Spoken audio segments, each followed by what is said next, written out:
You know what I think that 2019 may be remembered for, at least for me. Maybe it won't be by the mainstream, but it's going to be the year in which there was no baseball season. Now, I mean, you say, well, what about 94? What about 81? But 72, strikes there. Obviously, there were seasons. There was no World Series in 94. But I'm mentioning this, it's just that when did we talk baseball on a national level? On this show, Tri-City Sports Now, hosted by me, Mark E. Bilson, your voice of choice for a new generation of Tri-City sports fans. We own the Tri-Cities with the best guests and the hardest-hitting opinions in the market. The thing that I wanted to get to was, I've talked about this, the national sports talk shows. It's been football, it's been the NBA, really pro football, little college. And that's basically been it on what they talk about. When was the last time you really heard somebody talk baseball? Really? When was the last time you... And that's one of the things I like about this show. It's also one of the reasons why I think baseball is struggling, and I see this with the fans. I see this, the empty seats, lack of competitiveness. We're talking about this in every gimmick they can possibly come up with. And I've got something to say about these suspensions in Major League Baseball, but I got to tell you a great guest list we have on today. Michael Barber, Richmond Times-Dispatch, is going to join me in about 13 minutes. He is going to talk about the surprising news, maybe not so surprising. Virginia Tech didn't do that well last year, in which Bud Foster, this is going to be his last year as a defensive coordinator of the Hokies. And so, end of an era. We saw Frank Beamer, who's up for the College Football Hall of Fame, incidentally. And we saw him become a part, leave a couple of years ago. Justin Fuente came in. First, it looked real good. Last year, not so much. So now the Hokies are kind of like the Vols, at a crossroads, if you will. You could say, though, that just about every college football program is at a crossroads. When you really get down to brass tacks, Clemson, Alabama, they're not at a crossroads and all that. Who else wouldn't be at a crossroads? I don't know. Georgia State, they're just going to stink. I would think Georgia State could actually do a little bit better than that. And then we got our old Friday guest here, Jerry Bonkowski. He's coming up at 1 p.m., and then at 1:30 we're going to talk to our friend, Josh Brown, about the retooled Atlanta Braves. And you know what? I actually heard it. I actually heard on a sports talk show, a national one, somebody talk baseball. I won't tell you which one it was, but I will tell you that perhaps the reason why is that the host was the son of a former big league general manager. That might have something to do with it. And he was talking Astros-Braves series. All year long I've been talking Yankees and the Dodgers, and I still think that's the one that I think the majority of the fans would like to see. But then again, if you are a Braves fan, no, you don't want to see that. You want to see the Braves against any American League comer. Astros coming, yeah, the NL West is back. It was back 2 years ago. When it was Dodgers-Astros, it'll be back again. But the big news today around here is a statement by Jeremy Pruitt that's got a lot of people buzzing and buzzing and buzzing about. Now, that in itself is something to buzz about. Jeremy Pruitt made a statement. I have called him Coach Dull because he is. He is not comfortable, I think, with the media. And I do not think that he is a tremendous personality. And then again, who is nowadays in the SEC? What is the... think about this. Who are the tremendous personality coaches in the SEC? Nick Saban isn't one of them. Nick Saban does not have a great... we recognize him now. We listen to him. Why? Because he wins. That's the reason why he wins. But where is Steve Spurrier? Well, he's throwing out the first pitch, and they got a bobblehead for him today at the Johnson City Cardinals game. But where is, the quote? Great personalities and all this. Pat Dye back in the day. Syracuse had a perfect record. Last play of the game, 16-13. Auburn is trailing. And there's no overtime yet in college football. And Dye kicks a field goal. 30-yarder, ties the game, ending 16-16. Now, the ball's 13-yard line. There's time for one play left. So you're talking about... I never criticized Pat Dye. Syracuse fans hated that.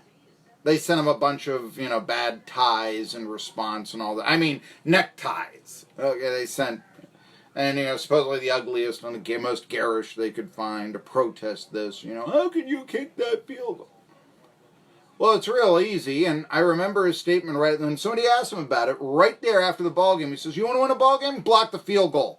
I loved it. It was a tremendous. We don't have that today. Really don't. Matt Luke is not a personality. Chad Morris is not a personality.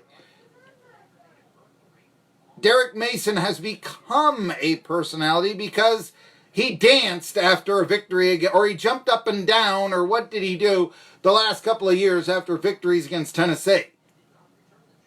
But Stoops is not a personality. I mean, no, they're not. Let's not kid ourselves here. It's just... So Pruitt making this following statement. Pruitt is not a personality. He comes from the Saban tree, which is not only not be a personality, but sometimes not even be that honest. Now, I'm not calling Pruitt dishonest. I don't know of anything that he said that was dishonest, unless the following statement is, Tennessee has the best coaching staff in the country. Actually, he didn't say that. He said, a lot of people say that Tennessee has the best coaching staff in the country. He didn't identify any of them, and I've never heard anybody say that Tennessee has the best coaching staff in the country. Likely the people that say that Tennessee has the best coaching staff in the country are in the Neyland Stadium offices. However, Tennessee didn't have a bad coaching staff. Let's put it that way. I mean, I think there's some talent on it. But it is a statement that I think Pruitt may have felt pressured into making because the Vols are paying Jim Chaney more money than any offensive coordinator has ever made in a single season in the history of college football. $1.6 million. Now, the Vols don't pay Pruitt like Alabama plays Nick Saban. Or, for that matter, A&M pays Jimbo Fisher. And why should they? He hasn't done as much.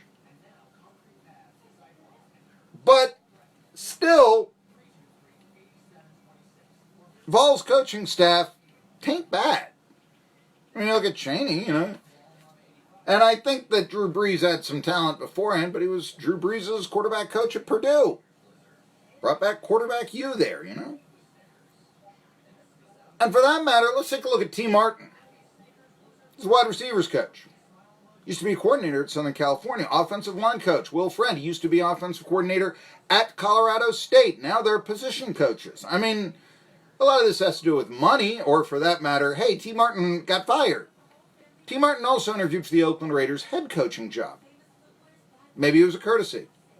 But, you can try to scratch and sling arrows at Martin's coaching career, but still, this is the quarterback that led the Vols to the national title 21 years ago. And who better to say you can win here, and you can win here big, than the quarterback that won more than anybody else, at least in a single season, in the history of Tennessee football, at least dating back to, 51 they lost a bowl game, 39 they lost a bowl game, they didn't lose a bowl game in 98. Who better to say you can win here than T. Martin? And he's on the staff. Derek Ainsley, he came to become the DC, the defensive coordinator, from the Oakland Raiders. A lot of Raiders ties to the Volunteers. And maybe that's not such a... They give him a upgrade in terms of, defensive coordinator, defensive back, Raiders, where are they going, all this sort of stuff. But still plucking a coach from the pros, that's pretty good. How about a quarterback who won the Heisman Trophy, tutoring quarterbacks? Chris Weinke. Everybody talking about Chaney. What about a Heisman Trophy winner at quarterback teaching your quarterbacks? Ain't bad. How about Tracy Rocker, who I remember used to do some monstrous... I think, didn't Rocker play in that Sugar Bowl I just spoke of? He did, as a matter of fact, for Auburn. He was the number one pick in the NFL draft. He was a defensive lineman. Now he coaches the defensive line at Tennessee. Tain't bad. I mentioned Will Friend going from coordinator at Colorado State to offensive line coach. In an era in which it is said that the talented athlete wants someone who's done it before, teach them, Vols passed that test with flying colors. Now, you can say, okay, you played, can you coach? I mean, there is that, but this is an era in sports where, and I've said this before, that manager who always played in the minor leagues and then made the majors as a manager, he became, and there were a lot of guys who did this back in the old days in baseball. Let's see here, Earl Weaver was that way. Walter Alston had, I think, one at-bat in the majors. Tommy Lasorda had only cups of coffee in the majors, for instance. Jim Leland never played in the majors. So, there was always this idea that the real big star can't become a great manager. Now, Joe Torre may be the exception to that rule.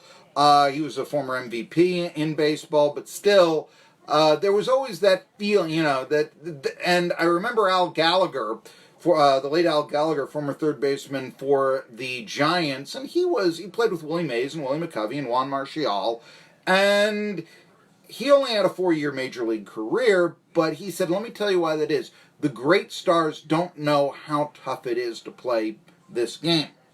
Now, that was baseball. But still, football, there is some of that feeling as well. We can go back and forth. But yeah, there are a lot of coaches. I mean, Bill Belichick what was his playing career, What did he ever do? So you can see that. But then again, there is the feeling, certainly on a positional basis, hey, today's athlete is paid so much that if he's going to listen to you, now maybe this isn't the way it is in college, but if he's going to listen to you, he wants someone who's done it to teach him. And the Vols have no shortage of players who have done it on their staff.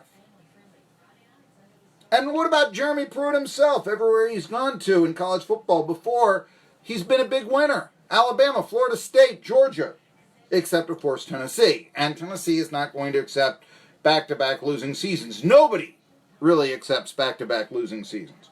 So the best coaching staff in the country, quote, is designed to do a couple of things. First of all, Vols recruiting is down. Now, I'm the guy who says don't put a lot of stock in recruiting rankings. But right now it's 3 spots behind Kansas, only 2 spots ahead of Iowa State at number 30. And I know they got a 3-star lineman and all this. Like I said, I don't put a lot of stock into this. But at Tennessee, that might be cause for yellow alert right now for this simple reason. The recruiting rankings so often are based on, popular teams. These are subscription services. They know they're not going to sell to fans of Rice. They're going to sell to fans of Tennessee. So if they cater a little bit, if it's said that the Vols are doing real good and we give them hope, there's more reason to buy those monthly subscriptions than there are if they gave an up-and-coming team without a big fan base, say Vanderbilt or something like that, a high recruiting ranking. So therefore, there's going to be a natural advantage for schools like Tennessee, Alabama, popular schools, to do well in the recruiting rankings. However, and this is very big, when Tennessee isn't doing so well, maybe that's a little reinforcement that this ain't a real good recruiting class. And there have been no real big blue chippers from the services coming to Tennessee this year. So that best coaching staff in a country, quote, that's, hey, look what we got here. It's that sort of statement. Can't recruit on 5 and 7. The facilities aren't to the advantage that they once were in college football. But, yeah, think about this here. You've got a situation where we've got a great coaching staff at Tennessee. And they've got the resumes, folks. Second, as I said before, they got to justify their salaries. I mean, Ainsley's making $1 million, Cheney's making $1.6 million. But also, hey, it's to dull some criticisms that the Vols might face if they finish in the second division of the SEC once again. Now, nobody ever won Coach of the Year before the season began. The fact of the matter is that the Vols stumble against some of those, maybe they'll beat them, maybe they won't, opponents, like BYU, South Carolina, and Mississippi State, let alone Kentucky and Vanderbilt. I mean, if it's 6-6 or 5-7, suddenly it's, the honeymoon won't be there for Pruitt anymore. I mean, let's face it. And then that we've got the best coaching staff in the country is either going to be looked at like when Butch Jones said, what do we want from our media, or Champions of Life, from a guy who really won't be able to come back with another great quote, in all honesty.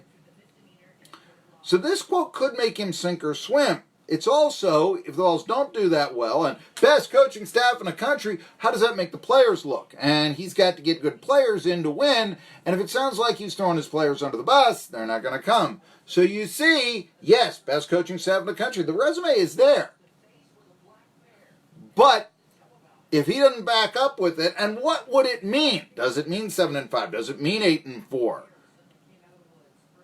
There's also then, if it goes 8-4, let's say, was it done by the strategists and not the players? That sort of thing. I mean, go either way here. Bottom line is this: Pruitt generally doesn't give the media much, but this best coaching staff in the country, nugget of gold. The quote, the best coaching staff in the nation, could define Jeremy Pruitt's entire career in Knoxville. Well, the entire career of Bud Foster in Blacksburg has been pretty well defined. And now it's going to come to an end at the end of this season. Guy who knows all about it, Michael Barber, Richmond Times-Dispatch, and he joins me next on Tri-City Sports Now.